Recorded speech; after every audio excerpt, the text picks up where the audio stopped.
Hola y bienvenidos de nuevo a un vídeo sobre matrices. En este caso vamos a seguir con los determinantes y ahora que ya sabemos cómo calcularlos y cuáles son sus propiedades, vamos a ver un par de aplicaciones en las que vamos a utilizarlos.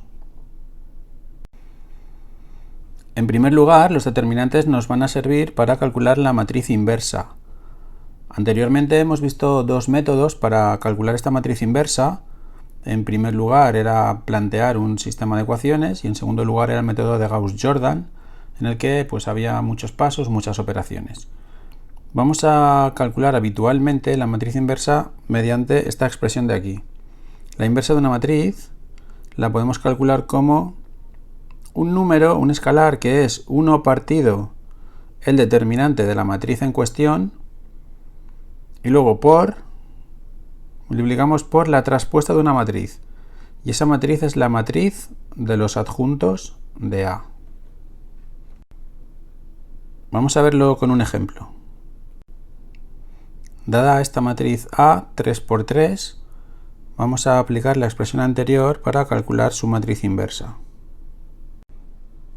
En primer lugar, lo primero que haremos será calcular el determinante de esta matriz. Fijaos que el determinante aparece aquí dividiendo y eso significa que este número, el resultado del determinante, no puede ser 0. Esa será la condición para que una matriz tenga inversa. Si su determinante es diferente de 0, como es este caso que nos da 20, entonces siempre existirá esa inversa. Pero las matrices cuadradas que tengan determinante 0, pues no tendrán inversa. En segundo lugar, calculamos la matriz de los adjuntos. Os recuerdo que la matriz de los adjuntos se calcula de la siguiente manera. Por ejemplo, este valor de aquí corresponde al adjunto del 2. ¿Y cómo se calculaba esto? Pues era menos 1 elevado a el número de fila más columna, en este caso de 1 más 1, por el menor, el determinante, que resulta de eliminar su fila y su columna. ¿Vale? En este caso da 1 por, y este determinante da 2 menos menos 2, es decir, da 4. Este corresponde a este valor de aquí. Pues tenemos que hacer lo mismo con el resto de elementos de esta matriz. Para cada uno de estos valores calcular su adjunto. Bien, pues ya casi lo tenemos. Ahora tenemos el determinante, tenemos la matriz de adjuntos, solo nos falta transponer esta matriz y dividir entre el valor del determinante. ¿De acuerdo? Ponemos 1 partido determinante, transponemos esta matriz de adjuntos, con lo cual este sería el resultado de la matriz inversa de A. Algunas propiedades interesantes que se desprenden de este cálculo sería que, por ejemplo, podemos calcular la inversa de un producto de matrices, pero no sería la inversa de A por la inversa de B, sino sería cambiándole el orden. A la izquierda estaría la inversa de B y a la derecha la inversa de A. También podemos ver que la inversa de la matriz traspuesta coincide, es la misma que la traspuesta de la matriz inversa. Podemos ver también que si la matriz que tenemos es una matriz triangular superior, su inversa también es una matriz triangular superior. Y lógicamente ocurre lo mismo si fuera inferior.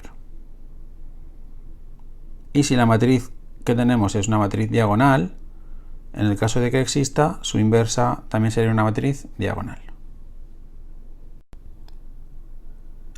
Para la siguiente aplicación de los determinantes, necesito recordaros o explicaros un poquito sobre los vectores linealmente dependientes o independientes. Mirad, los vectores de dos dimensiones son de esta manera y decimos que estos dos vectores son linealmente dependientes si yo puedo escribir uno como el otro multiplicado por un número. Es decir, son proporcionales. Si recordáis, geométricamente esto lo que significa es que si esto es el vector u, pues el vector v podría ser este. Es decir, tiene la misma dirección, aunque puede no tener el mismo sentido ni desde luego el mismo módulo. Eso sería tener dos vectores linealmente dependientes en dos dimensiones. Para estos que hay aquí, desde luego no son linealmente dependientes. Se ve claramente que un vector no se consigue a partir del otro multiplicándolo por un número. En el caso de vectores de tres dimensiones, la idea para dos vectores, la idea es la misma. Es decir, estos vectores serán linealmente dependientes si son proporcionales, si tienen la misma dirección. Pero en este caso, si tenemos tres vectores, ¿cómo podemos saber si son linealmente dependientes o independientes? Mirad. Diremos que tres vectores son linealmente dependientes, por ejemplo, si yo puedo escribir uno como combinación lineal de los otros dos. Os recuerdo, si un vector es los otros dos vectores multiplicados por algún escalar y los sumáis. ¿De acuerdo? Si ocurre esto, decíamos que estos vectores eran linealmente dependientes. ¿Y esto geométricamente qué significa?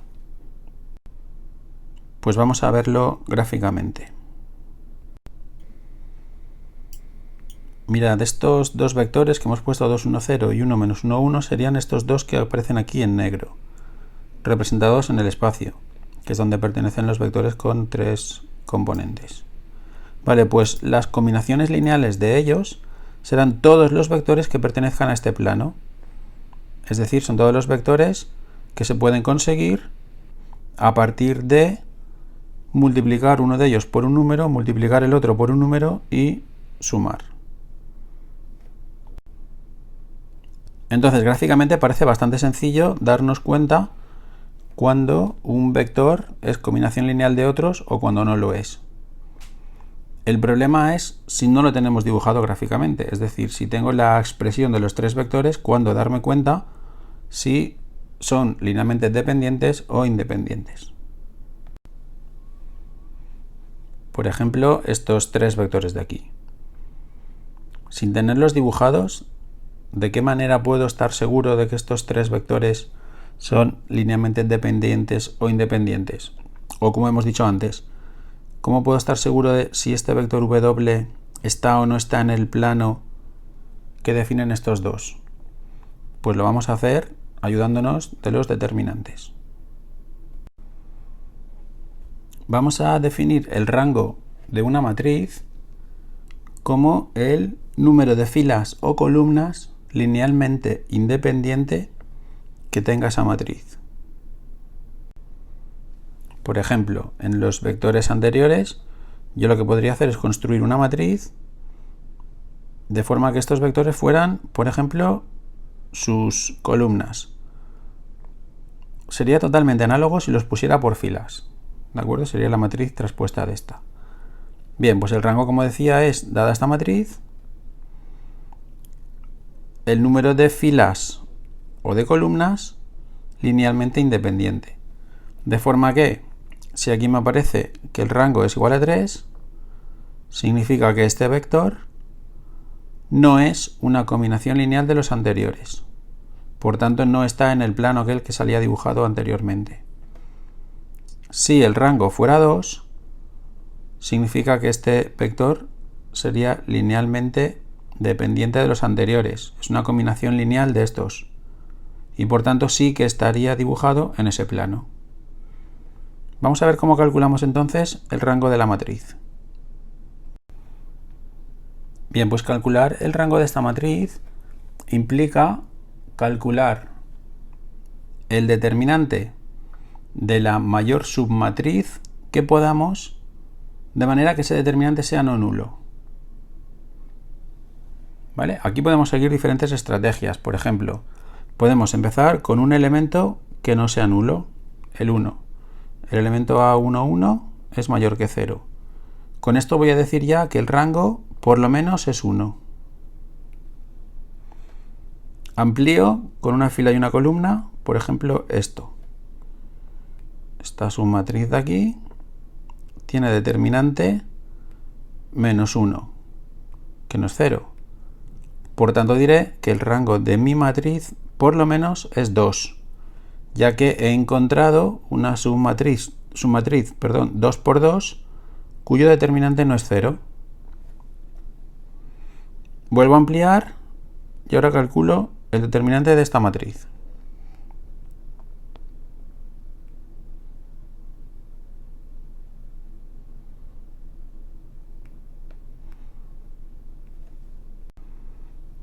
Y resulta que este determinante sí que vale 0. ¿Eso significa que mi matriz no puede tener rango 3? No. Eso significa que este determinante de 0, no podemos deducir que su rango sea 3, pero tengo que intentar otra submatriz 3×3. Tengo que agotar todas las opciones, ¿de acuerdo? Entonces tengo que buscar otra submatriz 3×3 a ver si consigo alguna con determinante diferente de 0.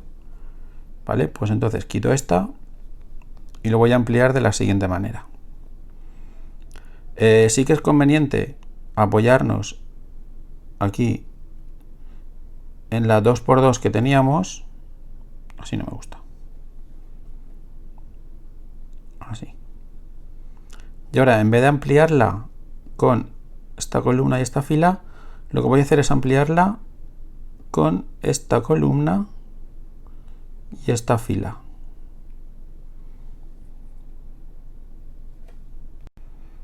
¿Vale? En vez de quitarle la columna 4 y la fila 4, lo que voy a hacer es quitarle la 3. Con esto me queda, ¿qué matriz? Pues sería 1, 2, 3, 3, 5, 2, 0, 2, menos 2. Y este determinante ahora parece que da 16, con lo cual no es 0. Y ahora entonces puedo decir que el rango es por lo menos 3. Pero claro, nuestra matriz era una matriz 4×4, es decir, podría tener 4 filas o 4 columnas linealmente independientes. Para ello necesitaría calcular el determinante de toda la matriz, de la 4×4. O también podría darme cuenta de que la tercera fila es la resta de la segunda menos la primera. ¿Vale? A ver, 3 menos 1 da 2, 5 menos 2 da 3, 0 menos menos 1 da 1 y 2 menos 3 da menos 1. Con lo cual, por las propiedades de los determinantes, sabemos que el determinante de la matriz A, es decir, de la 4×4, es 0. Por tanto, el rango es mayor o igual que 3, pero no puede ser 4. Por tanto, el rango de esta matriz es igual a 3. ¿Vale? Hemos construido este rango hemos empezado con un elemento, hemos ampliado, hemos probado una matriz 2×2, luego una 3×3 y por último la 4×4 que hemos visto que tiene determinante 0. ¿Vale? También si queréis lo podéis hacer al revés, podéis empezar con la determinante 4×4 e ir bajando. Pues espero que haya sido de utilidad este vídeo y ojo con los rangos porque los vamos a utilizar dentro de muy poco.